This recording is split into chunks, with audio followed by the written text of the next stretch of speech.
L'édito de Djemeldine Benchenouf. Salam alaikum, Azul Fillaoun, bonsoir. En mars 2014, au lancement de l'émission de Top 3 de la presse, j'avais délibérément une formule de 3 saluts. Salam alaikum, Azul Fillaoun, bonjour. Salam parce que c'est la formule de salutation en usage dans toute notre société, dans toutes nos régions depuis des temps immémoriaux. Azul Fillaoun parce qu'elle avait été adoptée en Kabylie, puis de plus en plus massivement dans toutes les régions berbérophones du Maghreb. Et bonjour ou bonsoir, tout simplement parce que cette émission était en français. Cette triple formule, Salam Azul bonjour, avait donc pour principale motivation de contribuer dans la mesure de ses modestes prétentions à rassembler les enfants d'un même pays dans une même fraternité, dans leur diversité, dans leurs ancrages identitaires respectifs, dans leurs différentes convictions.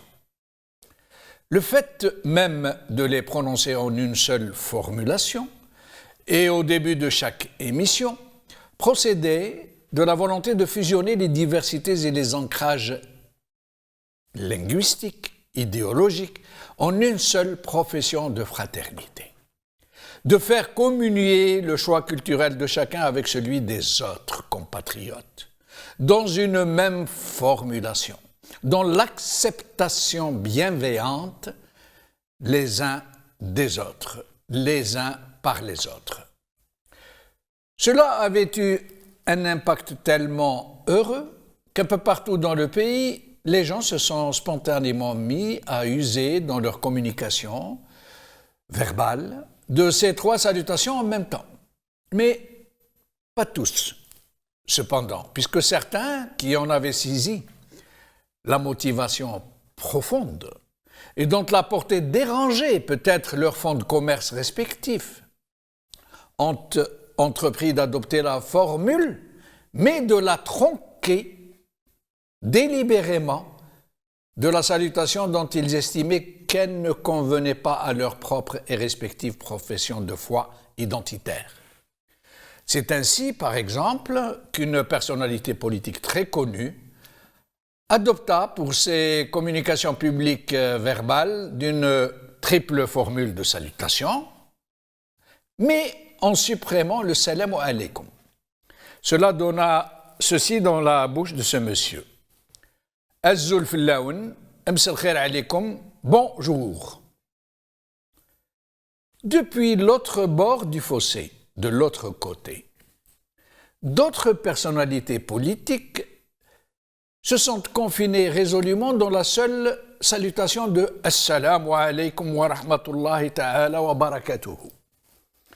Juste pour dire que même dans les salutations, censées n'être que des salutations, des formulations verbales pour exprimer la bienveillance, l'indulgence et la disposition à la fraternisation, certains n'hésitent pas à en faire des béliers de siège, des professions de repli identitaire ou religieux, qui cherchent délibérément et même outrancièrement à signifier à l'autre qui n'est ni le frère ni l'ami, mais l'autre, celui dont on ne veut pas, l'ennemi atavique.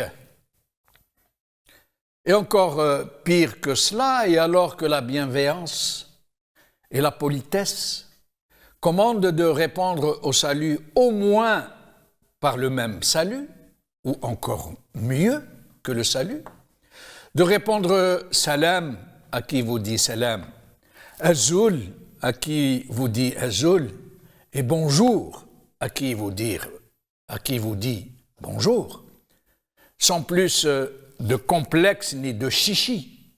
Certains gens qui macèrent habituellement dans les orientations extrêmes qui les distinguent ne perçoivent plus les salutations qui leur sont adressées qu'à travers leur seul prisme idéologique. Une attitude arc-boutée qui s'obstine de la façon la plus tonitruante et la plus haineuse qui puisse. Et ainsi, si vous vous risquez à lancer un joyeux salam à certaines personnes retranchées dans une attitude de repli identitaire, alors ne vous étonnez pas de les entendre vous répondre « Zoul ». Ceux d'en face, tout aussi recroquevillés dans leurs convictions et qui estiment que le seul salut qui vaille est celui de l'islam, si vous vous risquez à leur dire gentiment « Zoul », ne soyez pas étonnés de les voir vous répondre par un tonitruant « Wa alaykum assalam wa rahmatullahi ta'ala wa barakatuhu ». C'est comme ça que ça se passe chez McDolma. Quoi que vous entrepreniez, quoi que vous consentiez et quoi que vous preniez dans le sens de la fraternité, de la solidarité, de l'union de tous les enfants d'un même peuple, pour pouvoir enfin faire front à l'adversité, pouvoir enfin chasser de notre vie le monstre qui vampirise notre pays et compromet jusqu'à l'avenir de nos enfants. Vous trouverez toujours et immanquablement face à vous, camper sur ces obstinées positions, sur ces obstinées postures, non pas le régime qui a pris possession de tout votre pays, mais ses meilleurs alliés objectifs qui disent le combattre eux aussi. Vous les trouverez là à empêcher à tout prix l'union sacrée des enfants de ce pays. Vous les trouverez là à déceler laborieusement, pierre à pierre, le mur de la cohésion que vous tentez de construire. Parce que la haine qui les emplit à ras-bord, dont ils se servent bien souvent pour alimenter leurs fonds de commerce respectifs, ne peut pas s'accommoder d'une quelconque fraternisation entre tous les militants de ce pays, dans toutes leurs différences. La ruse consiste justement à se servir de la diversité pour faire diversion et semer les graines de chardon. Bravo la khair.